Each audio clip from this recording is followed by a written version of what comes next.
يصلون على النبي يا أيها الذين آمنوا صلوا عليه وسلموا تسليما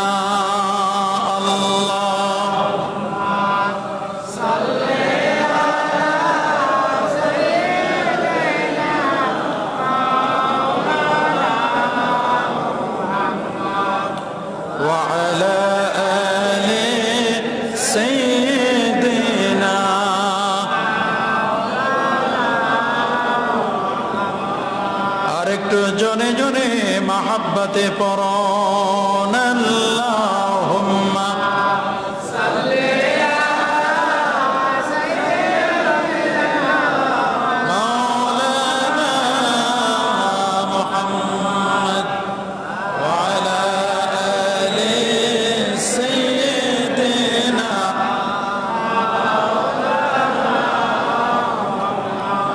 বালাগাল উলা بكماله كشف الدجى بجماله حسنت جميع صلوا لا إله إلا الله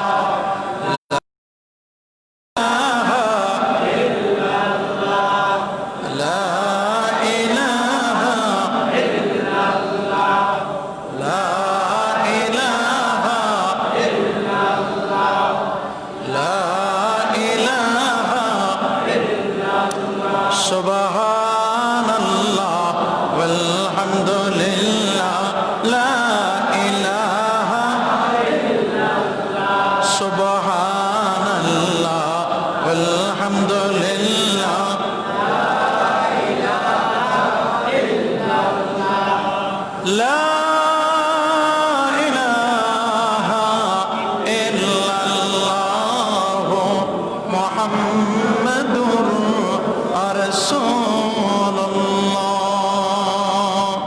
সাল্লাল্লাহু আলাইহি ওয়াসাল্লাম। হাজারাত উলামায়ে কেরাম, ফুজালায়ে এজাম, সম্মানিত মুসল্লিয়ানে কেরাম, আল্লাহ জাল্লা শানুর শাহী দরবারে সবটুকুন শুকরিয়া, সবটুকুন প্রশংসা আদায় করছি, যিনি পবিত্র সফর মাসের পহেলা জুমায় জুমার নামাজ আদায়ের লক্ষ্যে তার ঘরে সমবেত হওয়ার সুযোগটুকু নেয়াত করলেন। আসুন আমরা সকলে সর্বোচ্চ শক্তি দিয়ে দারাজ কণ্ঠে প্রাণ খুলে দেল মন উজাড় করে হৃদয়ের সবটুকুন আবেগ আর অনুভূতিকে উচ্ছ্বাস করে হৃদয়ের বদ্ধ কপাটকে মোচন করে দিয়ে ইসলামের বলে বলিয়ান হয়ে, ইসলামের তেজে তেজিয়ান হয়ে কালিমাতু শুকুর আদায় করে পড়নি আলহামদুলিল্লাহ। লাখো কোটি, তার চেয়ে আরো অনেক অনেক গুণ বেশি দরুদ আর সালাম পেশ করছি আল্লাহর সৃষ্টির প্রধান আকর্ষণ, কুল কায়নাতের নবী, আকা মাওলা, তাজদার মদিনা, সুলতানে মদিনা, শামসুদ্দোহা, বদরুদ্দোজা, নূরুল হুদা, সাহেব কাবা কাউসাইন আও আদনা, রসুলুস সাকালাইন, ইমামুল হারামাইন, ইমামুল কিবলাতাইন, ইমাম জাদ্দিল হাসান ওয়াল হুসাইন রাদিয়াল্লাহু তাআলা আনহুমা, আফতাবে নবুয়া, শাহনশাহি রিসালা, নূরে মুজাসসাম, হুজুর আকরাম, নূরুন আলা নূর, হাবিবিনা, শফিইনা, ইমামিনা, কুদওয়াতিনা, মুরশিদিনা মুহাম্মাদুর রাসূল সাল্লাল্লাহু আলাইহি ওয়াসাল্লামের বিনা দরখাস্তে যে নবীর উম্মত হবার সাআদা সৌভাগ্য আমরা অর্জন করেছি। আসুন আরেকটি বার শুকরিয়া আদায় করে পড়নি আলহামদুলিল্লাহ। সবাই বলে আল্লাহু আকবার। মুআজ্জাজ হাজিরিন, গত জুমা এবং এর আগের দুটো জুমায় আমরা হযরত লুকমান হাকিম আলাইহিস সালাতু ওয়াস সালামের উপদেশ নিয়ে কথা বলছিলাম। তিনি তার আদরের সন্তান, খুব চমৎকার করে মার্জিত ভাষায় প্রথম উপদেশ দিয়েছিলেন, ইয়া বুনাইয়া লা তুশরিক বিল্লাহ ইন্নাশ শিরকা লা যুলমুন আযীম। বাজান, তুমি শিরক করবে না, আল্লাহর ইবাদত করবে, আল্লাহর সাথে কাউকে অংশী স্থাপন করবে না। দ্বিতীয় উপদেশটি তাকে শুনিয়ে দিয়েছিলেন যে তুমি মা বাবার সাথে সুন্দরতম বিহেভ করবে, সুন্দরতম আচরণ করবে, কারণ হুমা জান্নাতুকা ওয়া হুমা নারুকা। মা বাবাই হচ্ছে তোমার জান্নাত, আর মা বাবাই হচ্ছে তোমার জাহান্নাম। গত জুমায় আমরা মা বাবার খেদমত নিয়ে আমরা আলোচনা করেছিলাম। তৃতীয় উপদেশ হচ্ছিল যে মা বাবা যখন তোমাকে শিরক বা কুফরের নির্দেশ দেয় তখন তোমার করণীয় কি হবে? ওয়া ইন জাহাদাকা আলা আন তুশরিকা বি মা লাইসা লাকা বিহি ইলম ফালা তুতি'হুমা ওয়া সাহিবুহুমা ফিদ দুনিয়া মা'রুফা ওয়াত্তাবি সাবিলা মান আনাবা ইলাইয়া সুম্মা ইলাইয়া মারজিউকুম ফাউনাব্বিউকুম বিমা কুনতুম তা'মালুন। তৃতীয় উপদেশ ছিল, মা বাবা যদি অন্যায়ের পথে তোমাকে বলে যে তুমি এই কাজটি করো, শিরক করো, তাহলে তাদের আনুগত্য করা যাবে না। লা তাআতা লিমাখলুকিন ফি মাসিয়াতিল খালিক। কোনো মাখলুকের ইতাআত করতে গিয়ে, আনুগত্য করতে গিয়ে যদি আল্লাহর অবাধ্যচারণ হয় তাহলে সেক্ষেত্রে মা বাবার আনুগত্য করা যাবে না, সে বিষয়টি বলে দেওয়া হয়েছিল। আজকে আমরা যে আলোচনাটি করব, চতুর্থ উপদেশ,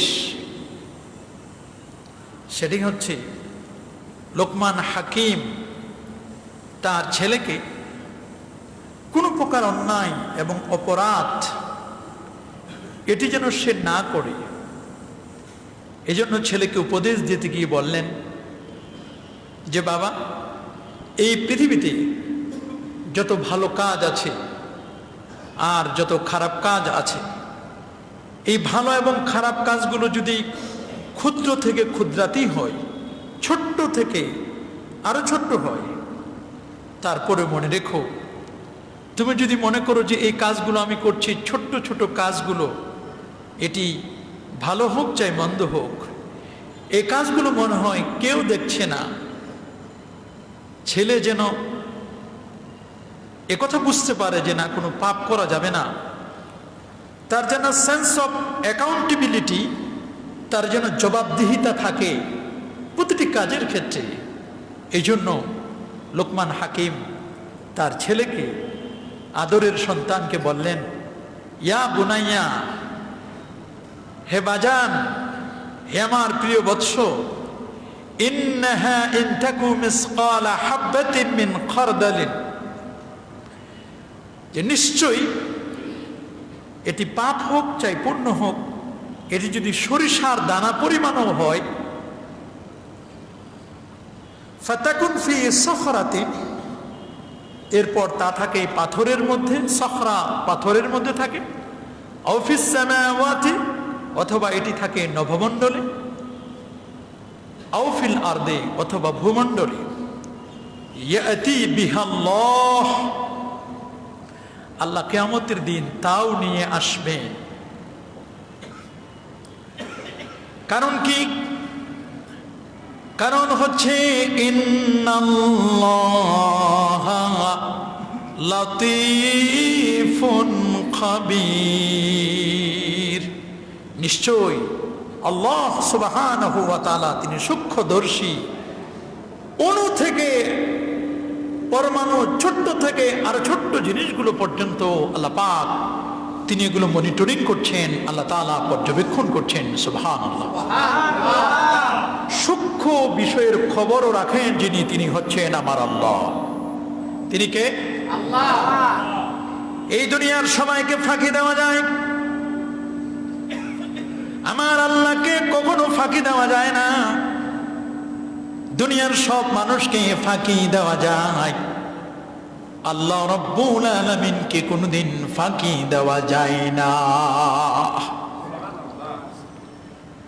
আপনি যেখানেই থাকেন না কেন,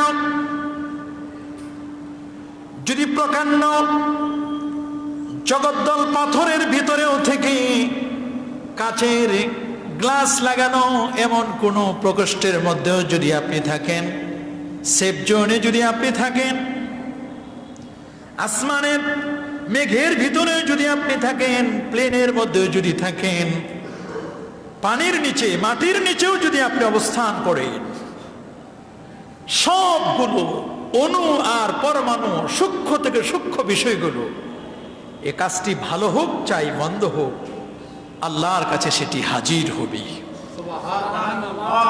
সবার চোখ ফাঁকি দেওয়া যায়, আল্লাহ পাকের চোখ কখনো ফাঁকি দেওয়া যায় না। দেখেন না, এখন আনলিমিটেড মেগাপিক্সেল ক্যামেরা বের হয়েছে, চেহারায় কোথায় দাগ আছে সে দাগটা পর্যন্ত দেখা যায়। কথা বলেন ঠিক কিনা? একেবারে একটা চুলও যদি কোথাও পেকে যায়, সাদা হয়ে যায়, সেটাও ক্যামেরায় ধরা খেয়ে যায়। একটা ক্যামেরা যদি এগুলো ধরতে পারে, তাহলে এই পৃথিবীর যিনি সৃষ্টিকর্তা, খালেক ও মালেক, রাজ্জাক, জুল কুওয়াতিল মাতিন, রাকিবুন আতীদ, লতীফুন খবীর, যিনি, তিনি কি এগুলো জানেন না? অবশ্যই জানেন, অবশ্যই জানেন। ঘরের দরজা বন্ধ, জানালা বন্ধ, সমস্ত লাইটগুলো অফ করে দিলেন, বাহিরের কোনো আলো আসে না, ভিতরের কোনো আলো বাহিরে যায় না। একা একা বসে কল্পনা করছেন, অমুককে আমি মেরে ফেলবো, অমুকের ব্যাপারে আপনি ষড়যন্ত্র করছেন। আপনি মনে করছেন একাই বসে ষড়যন্ত্র করছেন, মনে করবেন না আপনি একাই, আপনি একজনের সাথে আমার আল্লাহকে আপনি প্লাস করে নেবেন, আপনার সাথে কিন্তু আমার আল্লাহ আছে। আল্লাহু হাজিরিক, আল্লাহু মাইক, আল্লাহু নাজিরি, আল্লাহু শাহিদি। আল্লাহ সব দেখছেন, দুনিয়ার সবাইকে ফাঁকি দেওয়া যায়, আমার আল্লাহকে কোনোদিন ফাঁকি দেওয়া যায় না। ওমা মিন নাজওয়া, পৃথিবীতে এমন কোনো গোপন বৈঠক নেই, তিনজন মিলে গোপন বৈঠক করছেন, আল্লাহকে চতুর্থ নম্বরে প্লাস করে নেন। সুবহানাল্লাহ। মনে করবেন না যে আপনারা তিনজনে আছেন, কেউ দেখে না, দেখে কে? আল্লাহ। কেউ যেটা দেখে না, দেখে কে? আল্লাহ। কেউ যেটা শুনে না, শুনে কে? আল্লাহ। কেউ যেটা পারে না, সেটা পারেন কে? ইনি হচ্ছেন আমার আল্লাহ। আল্লাহ বলছেন, কুল ইন তুখফু মা ফি সুদুরিকুম আও তুবদু ইয়ালামুহুল্লাহ ওয়া ইয়ালামু মা ফিস সামাওয়াতি ওয়াল আরদ। কুল ইন তুখফু মা ফি সুদুরিকুম আও তুবদু, পৃথিবীর মধ্যে যেটা তুমি ওপেন করো আর যেটা গোপন করো, ওপেন আর গোপন যিনি জানেন তিনি কে? আল্লাহ। ওয়া ইয়ালামু, তিনি আরো জানেন, মা ফিস সামাওয়াতি ওয়া মা ফিল আরদ, নভমণ্ডল আর ভূমণ্ডলের মধ্যে যা আছে সব তিনি দেখেন। সুবহানাল্লাহ। আল্লাহকে কখনো ফাঁকি দেওয়া যাবে না।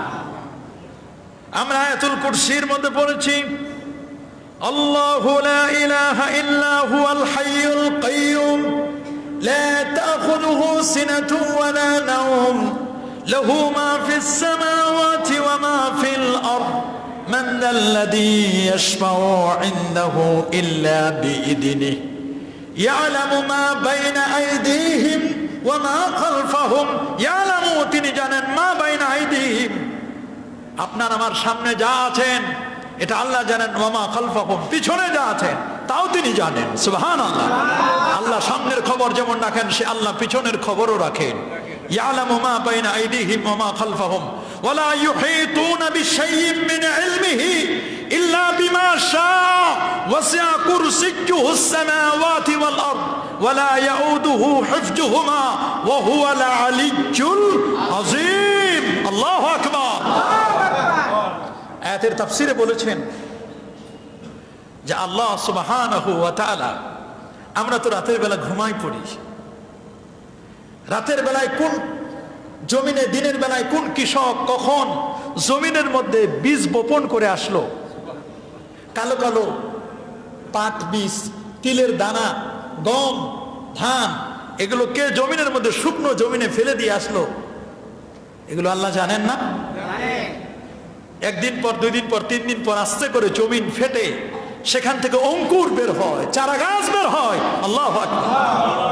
শুধু তাই নয়, আমরা যখন ঘুমিয়ে যাই, এই পৃথিবীতে যত গাছ আর পালা আছে, গাছপালাগুলোর মধ্যে যতগুলো ডাল আছে, পাতা আছে, একটি ডাল থেকে আরেকটি ডাল, একটি পাতা থেকে আরেকটি পাতা, গাছের মধ্যে কতগুলো লাল পিঁপড়া আছে, কতগুলো কালো পিঁপড়া আছে, একটি ডাল থেকে আরেকটি ডালে যায়।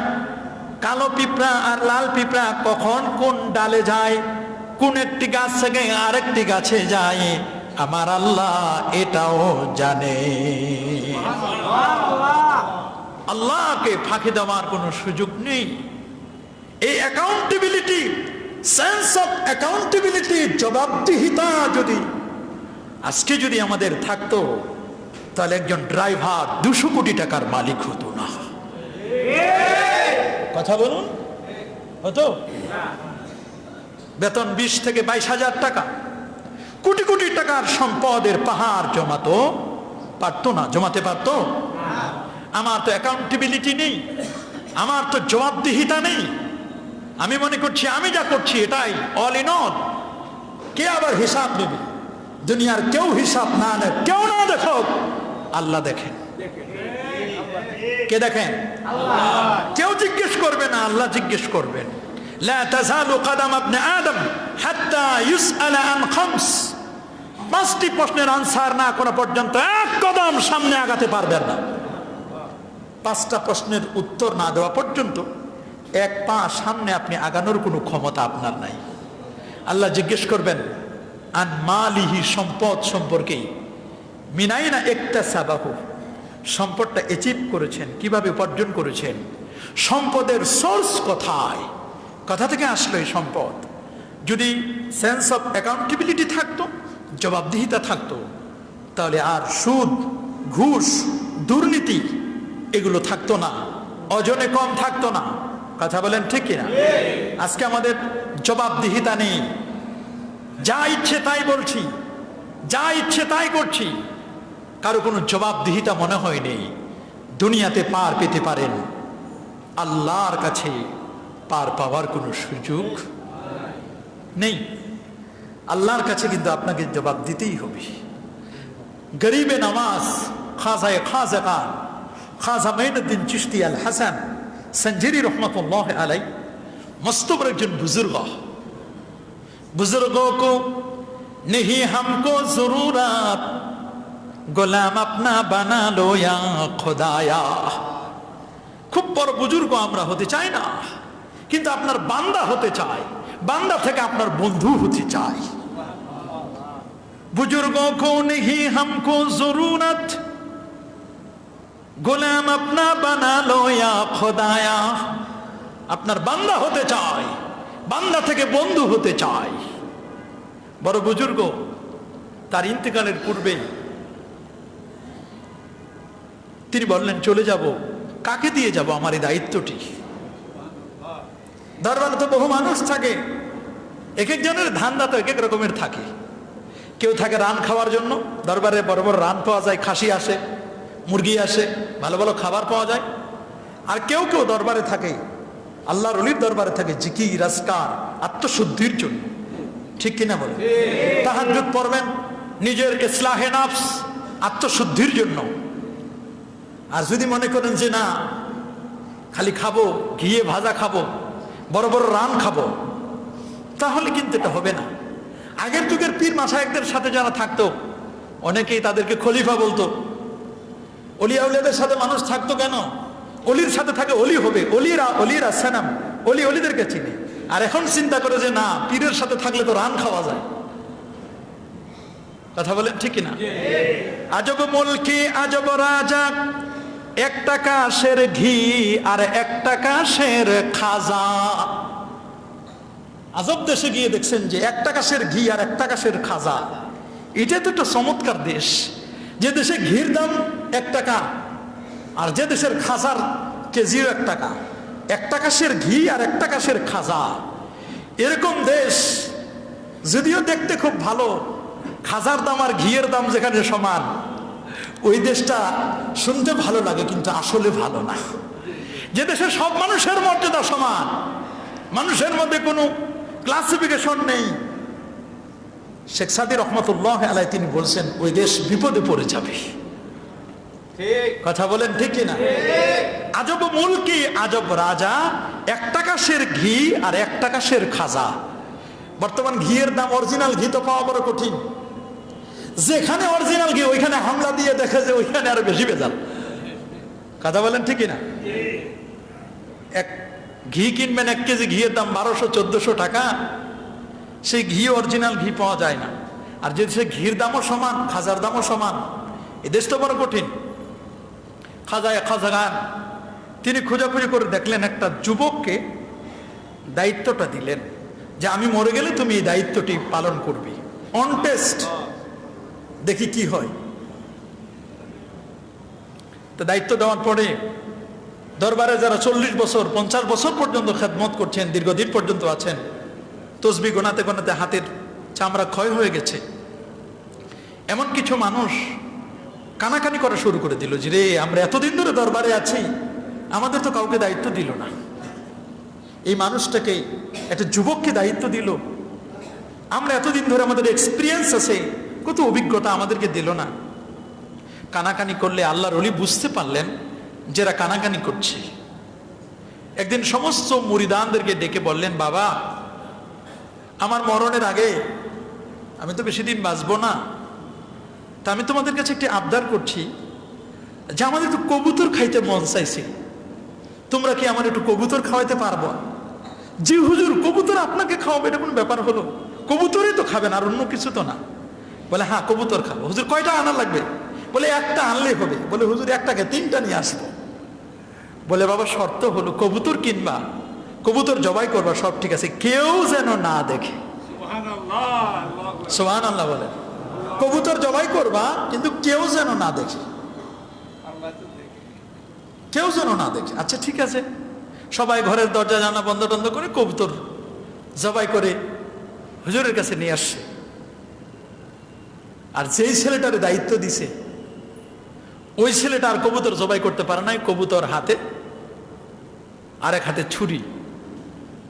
তো হুজুর বললেন কে কবুতর নিয়ে আসছো? নিয়ে আসো। বলে হুজুর এই নেন কবুতর, কেউ 1টা, কেউ 2টা, কেউ 3টা জবাই করা কবুতর সুন্দর করে নিয়ে আসছে। সবাই বলতেছে রে যারে হুজুর দায়িত্ব দিছে ওই বেটা তো কবুতর জবাই করা নাই, আজকে বুঝবে হুজুরে কারে দায়িত্ব দিয়েছে। যুবকটাকে সবাই তিরস্কার করতে লাগলো। হুজুর বললেন, বাবা এই মজলিসের সবাইকে তোমরা কবুতর নিয়ে আসছো? জি সবাই তো কবুতর নিয়ে আসছে। সবাইকে জবাই করছো? জি হুজুর সবাই জবাই করছি। মনে হয় একজন করে নাই, আপনি যারা দায়িত্ব দিয়েছেন, আপনি তো ভালো মনে করে দিয়েছিলেন, কিন্তু সেই যুবকটা তো কবুতর নিয়ে আসছে ঠিকই, কিন্তু জবাই করে নাই। আল্লাহর ওলি খাজাগান বলেন, বাবা তুমি কেন এটা জবাই করো নাই? বলে আপনি বলেছেন যে জবাই করার কথা, কিন্তু আপনি কন্ডিশন দিয়েছেন কেউ যেন না দেখে। তা আপনার কন্ডিশন অনুযায়ী আমি জবাই করতে পারি নাই হুজুর। সুবহানাল্লাহ। বলে কেন? বলে ঘরের রাত 12টার পরে নিজের স্ত্রীকে বের করে দিয়েছি, ছেলে মেয়েদেরকে বের করে দিয়েছি, সবাইকে বের করে দিয়েছি। নওজওয়ান বিয়ে করেছে, স্বাভাবিক পরিবারের লোকদেরকে বের করে দিয়েছেন, ঘরের দরজা বন্ধ, জানলা বন্ধ, সব বন্ধ, বাহিরের কোনো আলো আসে না, ভিতরে কোনো আলো আসে না। এক পা দিয়ে কবুতর ধরেছি, আর এক হাত দিয়ে ছুরি চালাবো। দেখতেছি সবাইকে ফাঁকি দিয়েছি, সবাইকে মাইনাস করতে পেরেছি, কিন্তু আল্লাহকে মাইনাস করতে পারলাম না। সুবহানাল্লাহ। সবাইকে ফাঁকি দিলাম, আল্লাহকে তো মাইনাস করতে পারি না। দেখি যে আল্লাহ, পুরো বিল্ডিং আমার, পুরো রুমের ভিতরে শুধু আল্লাহ আল্লাহ আল্লাহ জিকির করতেছি। সুবহানাল্লাহ।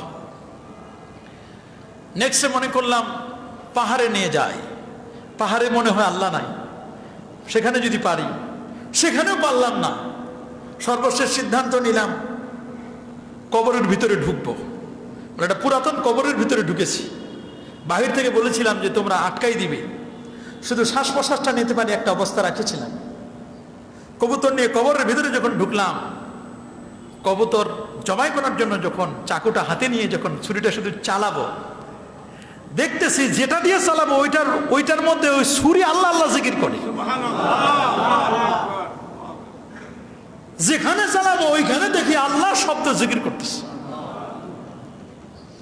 এই জন্য ডিসিশন নিলাম যে হুজুর যেটা কন্ডিশন দিয়েছে, কন্ডিশন তো রক্ষা করতে পারছি না, সুতরাং কবুতর আর জবে করব না, আমি যা হয় আমার হবে। হুজুর আমাকে নতুন দায়িত্ব দিয়েছে। তো বললে বাবা তোমরা শুনলা তো? বললে জি হুজুর শুনেছি। আপনি যে এত শর্ত দিয়েছেন, এই শর্তের গভীর পর্যন্ত আমরা তো পৌঁছতে পারি নাই। ওরা এখন নিজের অনুতপ্ত হলো যে আসলে হুজুর যাকে দায়িত্ব দিয়েছেন সঠিক দায়িত্ব দিয়েছেন, তার গভীরতা রয়েছে। সত্যি লোকমান হাকিম তার সন্তানকে বললেন, বাজান, ছোট হোক আর বড় হোক, ভালো কাজ হোক আর মন্দ কাজ হোক, তুমি যেখানেই থাকো না কেন, যেখানেই করো না কেন, তোমাকে কিন্তু একদিন আল্লাহর সামনে হাজির হতে হবে। ইয়াউমা ইয়াকুমুন নাস লিরাব্বিল আলামিন, মানুষকে আল্লাহর সামনে দাঁড়াতে হবে। এই অ্যাকাউন্টেবিলিটি যদি মানুষের থাকে, মানুষ কোনোদিন অন্যায় করতে পারে না। কি বলেন বাবা, পারে না? কোনোদিন পারে না। এই উপদেশটি দিলেন যেন ছেলেটা যেন গুনাহের কাজে যেন সম্পৃক্ত না হয়। পঞ্চম উপদেশ ছিল লোকমান হাকিম তার ছেলেকে। পঞ্চম যে উপদেশটা দিল, পঞ্চম উপদেশ দিতে গিয়ে বলল, ইয়া বুনাইয়া আকিমিস সালাতা, রে বাজান, আল্লাহর ইবাদত করবে, আল্লাহর সাথে কাউকে শরীক করবে না, মা বাবার প্রতি ইহসান করবে। মা বাবা যদি আল্লাহ বিরোধী কোনো কাজ করতে বলে সেটা করবে না। ভালো হোক মন্দ হোক, যা করো না কেন, আমি সব দেখি, সব জানি, সব বুঝি। পঞ্চম উপদেশ তোমাকে দিচ্ছি, ঈমানের পরে সবচেয়ে গুরুত্বপূর্ণ, ঈমানের মূল ভিত্তি,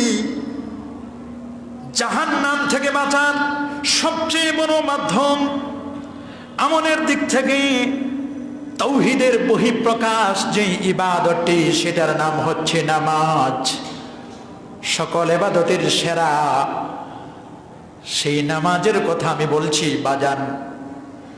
ইয়া বুনাইয়া, হে বৎস, হে আমার আদরের ছেলে, আকিমিস সালাত, নামাজ কায়েম করবে। আরকান এবং আহকাম, তাদিলে আরকান সহ নামাজ প্রতিষ্ঠা করবে। নিজে শুধু নামাজ নয়, নিজে নামাজ পড়বে, পরিবার পরিজনদেরকে নামাজের কথা বলবে। শুধু তাই নয়, আল্লাহ নবী বলে দিয়েছেন, কোন সন্তানের বয়স যখন 7 বছর হবে, মুরু আওলাদাকুম বিসসালাহ, তোমাদের সন্তানদের বয়স যখন 7 বছর হবে, তোমাদের সন্তানদেরকে নামাজের তাকিদ দিবে, নামাজের তালিম দিবে। 10 বছর বয়স হলে তাদেরকে মারপিট করে হলেও নামাজের কথা মসজিদে নিয়ে আসবে, নামাজের নির্দেশ দিবে। 7 বছরে 10 বছর হলে যদি নামাজ পড়তে না চায়, তার বিরুদ্ধে লাঠি ধরবে। আল্লাহু আকবার। কই আমরা এমনটি করছি কিনা, এটি হচ্ছে দেখবার বিষয়। মনে রাখবেন, নামাজ একজন মানুষ ইমানদার, এটার সাইনবোর্ড হলো তার নামাজ। দোকানের ভিতরে কি প্রোডাক্ট আছে, কি মাল আছে, এটি সাইনবোর্ড দেখে অনেক সময় বোঝা যায়। যদি অনেক সময় অনেক সাইনবোর্ড ভাড়া হয়, আমাদের দেশে সাইনবোর্ডও ভাড়া হয়। আমি মিথ্যা বললাম নাকি? আমার মনে হয় আমি মিথ্যে বলি না।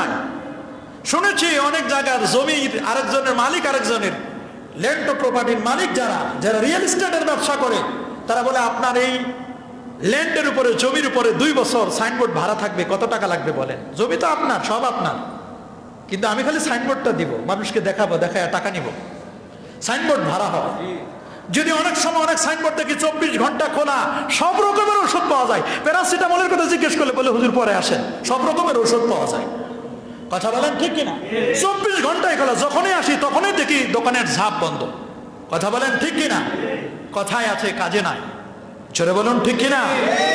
সব জিনিস সাইনবোর্ড দিয়েও হয় না, সাইনবোর্ডে সব বোঝা যায় না। আল ঈমানু কাল লিবাস, পোশাক আপনার বলে দিবে আপনি কি। আপনি যদি পয়তা পরেন তাহলে বোঝা যাবে আপনি কি। মাথায় যদি টুপি দেন, মসজিদে আসেন, নামাজ পড়েন, এটা বোঝা যাবে আপনি একজন নামাজি, একজন মুসলমান, ইমানদার। কথা বলুন, জোরে বলুন। এই পৃথিবীতে আল্লাহ রাব্বুল আলামিন বলছেন, আমি যাদেরকে শাসন ভার, কোন মুসলিমকে আমি যখন কোন শাসন ভার দেই, কোন একটি রাষ্ট্রের ক্ষমতাবান বানাই, রাষ্ট্রের রাষ্ট্রপ্রধানের দায়িত্বটা কি? রাষ্ট্রপ্রধানের প্রথম প্রধান যে ডিউটিগুলো, তার মধ্যে একটি হচ্ছে আল্লাযীনা ইম্মাক্কান্নাহুম ফিল আরদ আকামুস সালাহ ওয়া আতাউস যাকাত ওয়া আমারু বিল মারুফ ওয়া নাহাউ আনিল মুনকার। রাষ্ট্রপ্রধানের প্রধান এবং প্রথম দায়িত্ব হচ্ছে নাম্বার 1, নামাজ প্রতিষ্ঠা করবে। সুবহানাল্লাহ। কি প্রতিষ্ঠা করবে? নামাজ প্রতিষ্ঠা করবে। 12:30 যখন আজান হয়ে যাবে, 12:30 আজান হলে দোকানপাট, কলকারখানা বন্ধ, অফিস আদালত বন্ধ, ইউনিভার্সিটি বন্ধ, কলেজ বন্ধ, সব বন্ধ হয়ে মানুষগুলো নামাজের জন্য প্রস্তুতি নিবে। ঠিক কিনা বলো? রাষ্ট্রপতির ভবনে রাষ্ট্রপতি প্রধান ইমাম হয়ে নামাজের ইমামতি করবেন। ঠিক কিনা বলেন? বিভাগের যিনি বিভাগীয় প্রধান, তিনি হবেন বিভাগীয় প্রধান, যিনি তিনি হবেন ইমাম। একটি জেলার ডিসি যিনি, তিনি হবেন ইমাম। একজন থানার যিনি টিওনো, তিনি হবেন ইমাম। একটা উপজেলা থানার পুলিশ কন্ট্রোলের ওসি যিনি, তিনি হবেন ইমাম। কথা বলুন ঠিক কিনা? একটা ইউনিভার্সিটির ভাইস চ্যান্সেলর, ইউনিভার্সিটি যখন আজান হবে, সমস্ত ছাত্রীরা ছাত্রীর জায়গায়, ছাত্ররা ছাত্রীর জায়গায় নামাজে দাঁড়িয়ে যাবে। ইমামতি করবেন যিনি ভাইস চ্যান্সেলর, উপাচার্য, তিনি ইমামতি করবেন। কথা বলুন ঠিক কি? যদি এইরকম হয়, তাহলে আর তার ঘুষ আর দুর্নীতি থাকবে না। তাহলে আর কেউ 200 কোটি টাকার মালিক হবে না। তাহলে আর দরজা টেলিভিশনে দেখার লাগবে না যে তার দরজা এইরকম হয়।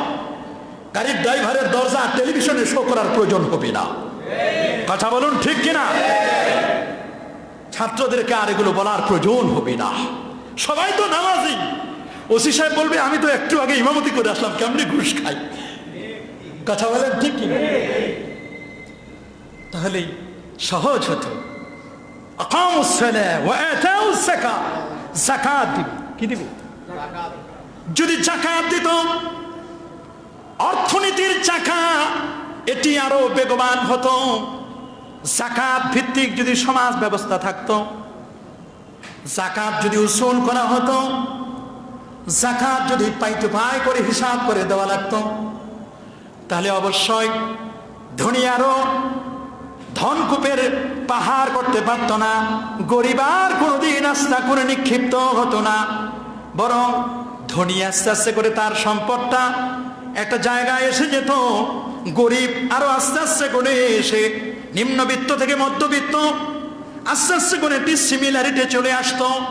যাকাতটা এটা জরিমানা নয়, বরং যাকাত এটা হচ্ছে আল্লাহর বিধান। ট্যাক্স হচ্ছে সরকারের বিধান, আর যাকাত হচ্ছে আমার আল্লাহর বিধান। যাকাত দিলে সম্পদ পবিত্র হয়। যাকাত দিলে আপদ বিপদ থেকে পুরো দেশবাসী হেফাজতে থাকে। নামাজ পড়তে হবে, পড়াতে হবে। নামাজ আল্লাহ নবী বিদায় হওয়ার আগে তিনি বারবার যেটি বলেছিলেন, নামাজ নামাজ, আসসালাত আসসালাত আসসালাত, নামাজ এবং নামাজ। বারবার নামাজের কথা বলেছিলেন। ওরে যার নামাজ ঠিক তার সব ঠিক, যার নামাজ ঠিক। রাষ্ট্রের যদি আইন হতো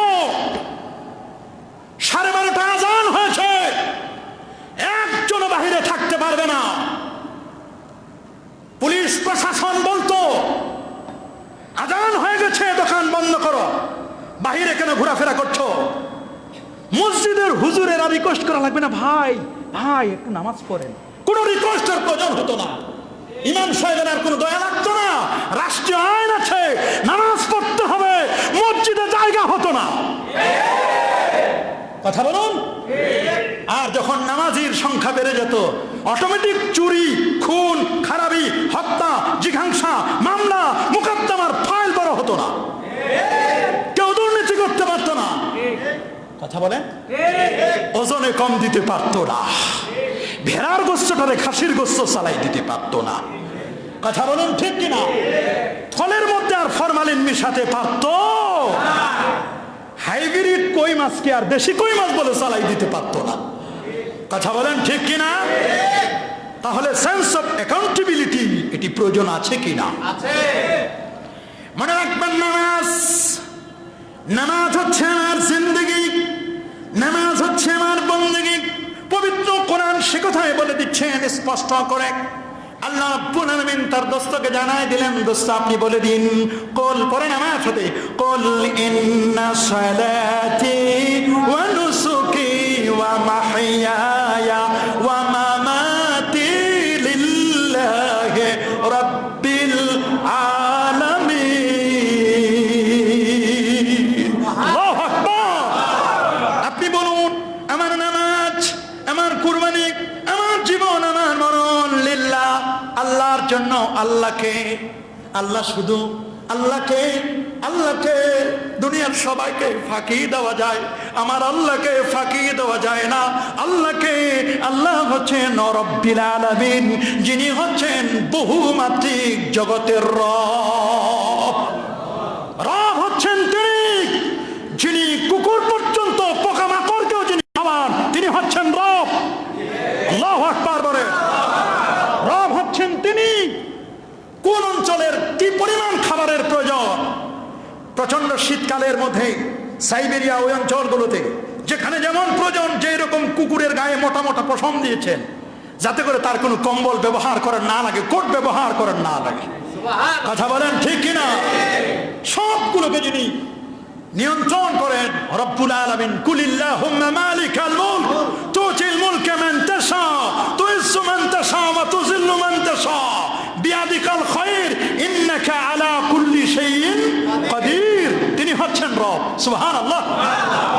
পড়েন আমার সাথে, কুল আউযু বিরাব্বিন নাস মালিকিন নাস ইলাহিন নাস মিন শাররিল ওয়াসওয়াসিল খান্নাস আল্লাযী ইউওয়াসওয়িসু ফি সুদুরিন নাস মিনাল জিন্নাতি ওয়ান নাস। আল্লাহু আকবার। রব হচ্ছেন তিনি। তাবারাকাল্লাযী বিয়াদিহিল মুলকু ওয়া হুয়া আলা কুল্লি শাইইন কাদির আল্লাযী খালাকাল মাউতা ওয়াল হায়াতা লিয়াবলুয়াকুম আইয়ুকুম আহসানু আমালা। তিনি হচ্ছেন রব। সুবহানাল্লাহ। সেই রবের ইবাদত করতে চাই কি চাই না? কি আমরা নামাজ পড়বো? নামাজ পড়বো? অবশ্যই আমাদের নামাজ পড়তে হবে। নামাজ কঠিন কিয়ামতের ময়দানে মনে রাখবেন, জাহান্নামে যাওয়ার যতগুলো কারণ থাকবে তার মধ্যে একটা অন্যতম কারণ হবে নামাজ না পড়ার কারণে। কিসের কারণে? নামাজ না পড়ার কারণে। পবিত্র কোরআন বলছে, সূরাতুল মুদ্দাসসির, আল্লাহ বলছেন, ইয়াতাসাআলুনা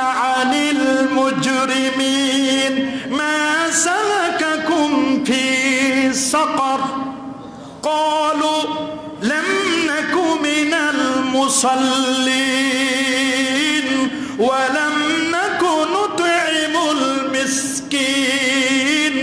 আল্লাহু আকবার। সেদিন পরস্পর পাপীরা পরস্পরে আলোচনা করবে, মা সালাকাকুম ফি সাকার, আইয়ুকুম আইয়ু শাইইন, কোন জিনিস, মা দামান আইয়ু শাই, কোন জিনিস তোমাদেরকে সাকার নামক জাহান্নামের দিকে নিয়ে যাচ্ছে? তারা বলবে, ক্বালু লাম নাকু মিনাল মুসাল্লিন, আমরা তো নামাজে ছিলাম না। কি ছিল না? কথা বলুন না। লাম নাকু মিনাল মুসাল্লিন, আমরা নামাজে ছিলাম না। ওয়া লাম নাকু নুতঈমুল মিসকিন, মিসকিনদেরকে একদিনও খাওয়াই নাই। গরিব দুঃখী কাউকে আমরা কোনোদিন খাওয়াই নাই, মিসকিনদেরকে খাওয়াই নাই। আমরা মুসল্লি হই নাই, আমরা কোনোদিন নামাজ পড়ি নাই। এই জন্য ঈদের নামাজকে জানাজা বলে, জানাজাটাকে ঈদ বলে। অনেক সময় দেখেন না মাঝে মাঝে ঈদের নামাজ পড়তে আসে, কি করে? জানাজা পড়ে ফেলে। ঈদের নামাজ পড়তে এসে জানাজা পড়ে ফেলে, আবার জানাজার নামাজ পড়তে গিয়ে অনেক সময় ঈদের নামাজ পড়ে। কথা বলেন ঠিক কিনা? জানাজার সময় কি তাকবীরে হাত উঠাইতে হয়? আর ঈদের সময় কি করতে হয়? হাত উঠাতে হয়। কথা বলেন ঠিক কিনা? কঠিন কিয়ামতের ময়দানে আল্লাহ পাক রব্বুল আলামিন বলবেন, নামাজ পড়ো তো একটু। তো যারা নামাজি বেনামাজি তারা ওরাও কিছুই করতে পারবে না, সেজদাই তো চিনে না, কেমনে নামাজ পড়বে? এক লোকরে জিজ্ঞেস করছে যে উজুর ফরজ কয়টি? নামাজ তো দূরের কথা, উজুই তো জানি না আমরা। উজুর ফরজ কয়টি? গোসলের ফরজ কয়টি? তায়াম্মুমের ফরজ কয়টি? কোনো খবর নাই। কথা বলেন ঠিক কিনা? একজনে জিজ্ঞেস করছে উজুর ফরজ কয়টি? 17টা। উজুর ফরজ কয়টা? আর একজনে জিজ্ঞেস করছে ফজরের নামাজ কয় রাকাত? হয়তো কমপক্ষে 20-22 রাকাত তো হবে। কমপক্ষে কত হবে? 20 রাকাত 22 রাকাত তো হবে। তো পিছন দিক থেকে বউ বলতেছে 20 রাকাত 22 রাকাত কইছো? নামাজ তো 2 রাকাত সুন্নাত 2 রাকাত ফরজ, 4 রাকাত বলতা। 20 রাকাত কইছি তাও হয় না, 4 রাকাত কইছি। 20 রাকাতও মানে না হুজুরে। অনেকেই জানে না কিভাবে সেজদা করতে হয়। অনেকেই মসজিদটাকে মনে করে জেলখানার মতো, খালি কেমনে খালি মসজিদ থেকে বের হবে এই চিন্তা করে। কথা বলেন ঠিক কিনা? মসজিদ জেলখানা নয়, মসজিদ হচ্ছে সবচেয়ে শান্তির জায়গা। কথা বলেন ঠিক কিনা? ওয়ামান দাখালাহু কানা আমিনা, যে মসজিদে আসে নিরাপত্তা লাভ করে। আল্লাহু আকবার। মসজিদ হচ্ছে আমন আমানাতের জায়গা, সালামতের জায়গা। কোথাও শান্তি নাই, মসজিদে শান্তি। যদি মসজিদ কমিটি ভালো হয়, কথা বলেন ঠিক কিনা? প্রত্যেকটা প্রায় মসজিদ কমিটি নিয়ে গেলাম। কথা বলেন ঠিক কিনা? এমন কোন মসজিদ কমিটি নাই যেখানে গ্যাঞ্জাম নাই, খুব কম, রেয়ার রেয়ার। আলহামদুলিল্লাহ আমরা মোটামুটি শান্তিতেই আছি। কি বলেন ঠিক কিনা? আল্লাহ তাআলা শান্তিতেই রেখেছে।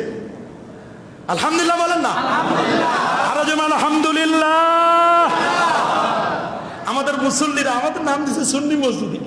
আলহামদুলিল্লাহ আমরা সুন্নি মসজিদ, ওয়াহাবি মসজিদ না, আমরা সুন্নি মসজিদ। আমরা মিলাদ পড়ি, এই জন্য আমাদেরকে সুন্নি। আর সুন্নি তো আমরা তো বুক ফুলাই বলি আমরা সুন্নি। কথা বলেন ঠিক কিনা? আর সুন্নিরাই তো জান্নাতি। যদি প্রকৃত সুন্নি হয়, নামধারী নয়, প্রকৃত সুন্নি হইতে হবে। নবী, সিদ্দিক, শুহাদা, সালেহিন, এই প্রকৃত সুন্নি যারা, তারাই তো জান্নাতি। কথা বলেন ঠিক কিনা? রাসূল বলেছেন, ইন্না বানি ইসরাঈলা তাফাররাকাত আলা 72 মিল্লাহ, বনু ইসরাঈলরা 72টি দলে বিভক্ত হয়েছিল। সাতাফতারিকুম উম্মতি আলা 73 মিল্লাহ, আমার উম্মত বিভক্ত হবে 73টি দলে।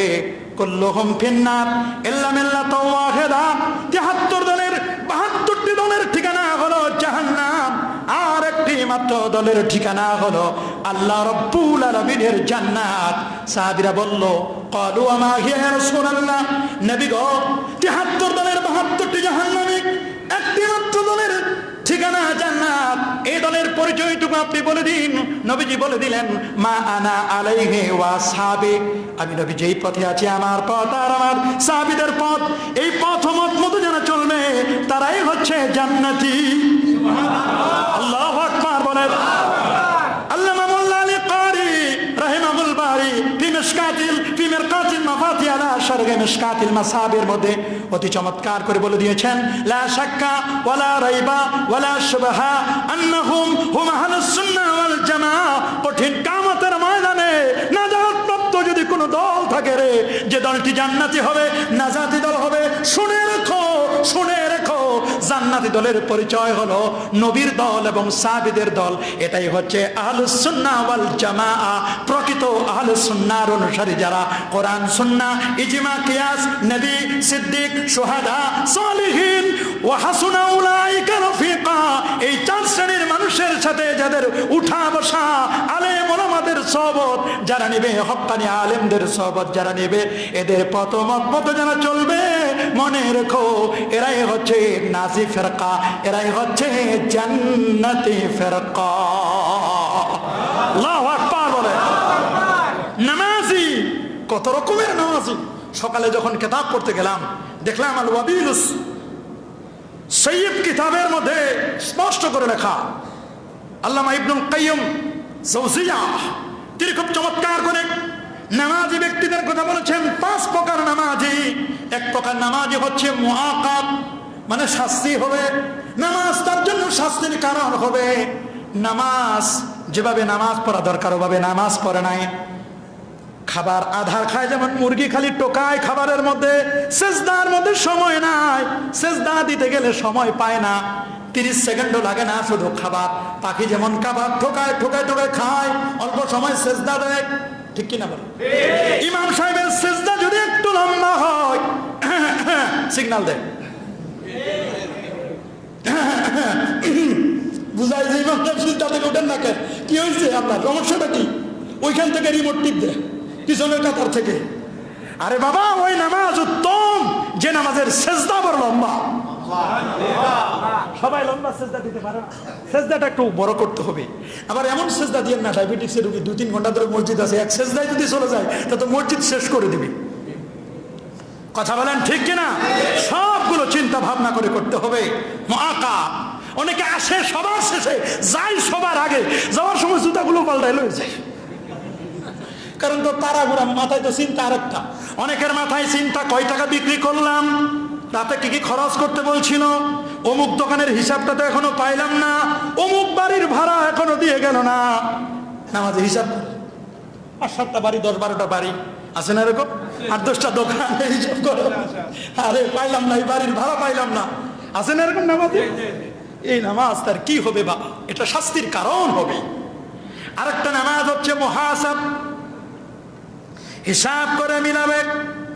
নামাজ ভালো করে মিলাই নিতে হবে, হিসাব করতে হবে। মুকাফফারান হোক, এমন নামাজ পড়বে যে নামাজটা তার জন্য গুনাহের কাফারা হবে। এমন ভাবে নামাজ পড়বেন যে নামাজের মাধ্যমে আপনার জীবনের গুনাহগুলো যেন মাফ হয়ে যায়। সুবহানাল্লাহ, সুবহানাল্লাহ। আল্লাহ নবী তিনি বলে দিয়েছেন, as-salawatul khams, 5 ওয়াক্ত নামাজ, ওয়াল জুমাতু ইলাল জুমা, এক জুমা থেকে আরেক জুমা, 5 ওয়াক্ত নামাজ এক জুমা থেকে আরেক জুমা, ও রমাদানু ইলা রমাদান, এক রমজান থেকে আরেক রমজান, মুকাফফিরাতুন লিমা বাইনাহুন্না ইজা উজতুনিবাতিল কাবায়ের। এক জুমা থেকে আরেক জুমা, এক রমজান থেকে আরেক রমজান, যখন পাপের কাছ থেকে, কবিরা গুনাহ থেকে বেঁচে থাকবে। এক জুমায় নামাজ পড়ে গেছেন, আরেক জুমায় আসলেন, এই আসার কারণে আল্লাহ রাব্বুল আলামিন মাঝখানের যে গুনাহগুলো হয়েছে এই গুনাহগুলো আমার আল্লাহ মাফ করে দিবে। সুবহানাল্লাহ, সুবহানাল্লাহ। তাহলে নামাজি হতে হবে ওইরকম নামাজ। মুসাব আরেক প্রকার নামাজি, যাকে সওয়াব দেওয়া হবে। আরেক প্রকার নামাজি মুকাররাব, আন তা'বুদাল্লাহা কাআন্নাকা তারা ফাইন লাম তাকুন তারা ফাইন্নাহু ইয়ারাক। আপনি এমন ভাবে নামাজ পড়ছেন কেমন যেন নামাজ আল্লাহকে আপনি দেখছেন। সুবহানাল্লাহ। দেখতে না, আল্লাহ আপনাকে দেখছেন। আর আমরা নামাজও পড়ি চুলকাইতে চুলকাইতে। আবার নামাজ পড়ে নাক থেকে নাকের শ্লেষ্মা বের করে, ময়লা বের করে, ওগুলো বানায়, বল বানায়, আবার ওইটার মাঝখানে চাপ দেয়, চাপ দিয়ে দেখে যে কেমন হইল। চিন্তা করেন, আছে না? কি আছে? যদি মশা পড়ে শরীরে, তাহলে এই মশাটারে সাইজ করে দেয় যে মশা পড়বে, আমি নামাজি আর আমার গায়ে মশা পড়বে, ওইটারে মেরে রক্ত নিয়ে আর দেখে যে রক্তটা কেমন হলো। আমার না, আর অন্য কারো জায়গা থেকে, মানে অন্য কারো খেয়েছে, দেখে আবার মশারও ছাড় না। কথা বলেন ঠিক কিনা? মনে রাখবেন, নামাজ আপনার হচ্ছে কিনা এটা কেমনে বুঝবেন? আল্লাহ কোরআনে বলেন, ওয়াতুলু মা উহিয়া ইলাইকা মিনাল কিতাব আকিমিস সালাতা ইন্নাস সালাতা তানহা আনিল ফাহশাই ওয়াল মুনকার। ওয়াতুলু মা উহিয়া ইলাইকা মিনাল কিতাব, আমার পক্ষ থেকে যে কিতাব আপনাকে দেওয়া হয়েছে তা থেকে আপনি তেলাওয়াত করুন, তেলাওয়াত করুন, আপনি নামাজ প্রতিষ্ঠা করুন। মনে রাখুন, ইন্নাস সালাতা তানহা আনিল ফাহশাই ওয়াল মুনকার, নিশ্চয় নামাজ মানুষকে অশ্লীল এবং খারাপ কর্ম থেকে মানুষকে বিরত রাখে। সুবহানাল্লাহ। নামাজও পড়ে, চুরিও করে, বুঝতে হবে ফিহে ফিহে গ্যাপ। এখানে কথাই যেন ভেজাল আছে। নামাজও পড়ে, সুদও খায়, ঘুষও দেয়, ভেজাল আছে। কথা বলেন ঠিক কিনা? অনেকে এমন নামাজ পড়ে মনে করেন কেউ অ্যাডভোকেট থাকলে মাইন্ড করবেন না, নামাজ পড়ার পরে বসে রয়েছে যায় নামাজি। অনেকে ক্লাইম আসে না, স্যার আমার কেসটা একটু দেখবেন, বলে হাদিয়াটা দিয়ে গেলেন, হ্যাঁ তার ঘুষ কয় না, এন কি ঘুষবো এন বলে হাদিয়া। মাঝে মাঝে বিকাশ বিকাশ বিকাশ বিকাশ বললে বুঝে ফেলে যে কি চাইছে। মাঝে মধ্যে বলে পাঠাও, মানে পাঠাই দাও, কি বুঝাইছে তো সেই জানে। এখন সাংকেতিক ব্যবহার হয়েছে, বলে যে ঘুষের টাকা হাতে তসবি কেমনে ধরে। মাঝে মধ্যে বলে যে বালিশের নিচে রেখে যাও, আর মাঝে মধ্যে বলে যে পকেট কাছে বলে পকেটে ঢুকাই দেওয়া যায়, পকেটে ঢুকাই দেওয়া। ঘুষের টাকা হাতে নেই কেন, দেখো না হাতে তসবি, জানা মাঝে বসা আছি দেখুন। চিন্তা করে দেখে এগুলো করলে হবে? রাসূল বলেছেন, ইন্না আউওয়ালা মা ইউহাসাবু বিহিল আবদ ইয়াউমাল কিয়ামাতি মিন আমালিহি সালাতুহু ফাইন সালাহাত ফাকাদ আফলাহা ওয়া আনজাহা ওয়া ইন ফাসাদাত ফাকাদ খাবা ওয়া খাসিরা। কঠিন কিয়ামতের ময়দানে সর্বপ্রথম যেটার হিসাব নেওয়া হবে সেটার নাম হচ্ছে নামাজ, নামাজ, নামাজ। যার নামাজ ঠিক তার সব ঠিক, যার নামাজ ঠিক সব ঠিক। আর নামাজে ভেজাল, সব জায়গায় ভেজাল। নামাজিরা সফল কাম, নামাজিরা কি সফল কাম। শেষ কথা বলে যাচ্ছি, নামাজিরা সফল কাম। আল্লাহ বলছেন, আমার বক্তব্য নয়, পড়েন قد أفلح المؤمنون الذين هم في صلاتهم خاشعون। নামাজ যারা পড়ে তারা সফলতার দ্বার প্রান্তে পৌঁছে গেছে। সুবহানাল্লাহ। নামাজের ফরজের আগে সুন্নত পড়ি আমরা, কি পড়ি? হাদিসের মধ্যে আসে একজন আসামিকে আল্লাহর দরবারে নেওয়া হবে। কাকে? আসামিকে, একজন আসামিকে আল্লাহর দরবারে নেওয়া হবে। ফেরেশতারা বলবে, আল্লাহ এই লোকটা সব ঠিক আছে, খালি এক জায়গায় পাপের পাল্লাটা ভারী হয়ে গেছে, তো লোকটারে তো হিসাব নিকাশে বোঝা যায় জাহান্নামী। আল্লাহ বলে, আচ্ছা পাপের পাল্লা ভারী হয়ে গেছে? বলে হ্যাঁ। বলে নামাজ পড়ছে নি? হ্যাঁ নামাজ পড়ছে। বলে সমস্যা কোথায়? কই মাগরিবের নামাজের তৃতীয় রাকাতের শেষ রাকাতে মনটা দোকানের দিকে চলে গেছিল। আচ্ছা আচ্ছা, ওই সমস্যা তাহলে এখানে না? হ্যাঁ একটু সমস্যা হয়েছে। বলে এরকম নামাজের সমস্যা হয়েছিল? বলে হ্যাঁ। বলে আল্লাহ কি করব? দেখো তো মাগরিবের পরে 2 রাকাত সুন্নত পড়ছে নাকি? সুবহানাল্লাহ। 2 রাকাত সুন্নত আছে নাকি? খালি সুন্নত? ওর তো আওয়াবিনও পড়ছিল 6 রাকাত। ও সুন্নাতও আছে, আওয়াবিনও আছে। রাসূল বলেন, মান সাল্লা বাদাল মাগরিবে 6 রাকাতিন, যারা মাগরিবের পরে 2 রাকাত করে 6 রাকাত আওয়াবিনের নামাজ পড়ে, তার আমলনামায় 12 বছর নফল ইবাদতের সওয়াব লিখে দেওয়া হয়। যারা ওলিয়া ওলিয়ার দরবারে যায় তারা দেখবেন আওয়াবিন নামাজ পড়ে, ইশরাক পড়ে, তাশ পড়ে, তাহাজ্জুদ পড়ে। ঠিক কিনা বলে? এই জন্য আমরা ওলিয়া উলিয়াদেরকে মহব্বত করি, ভালোবাসি। ঠিক কিনা বলে? এই দেশ ওলিয়া উলিয়ার বাংলাদেশ। শাহজালাল, শাহপরান, শাহ মাকতুম, খান জাহান আলী, ফতহুল্লাহ, গরিবুল্লাহ, শাহ বেহেশতি চিশতি, এই দেশ হক্কানি ওলিয়া উলিয়ার বাংলাদেশ, হক্কানি আলেমের দেশ।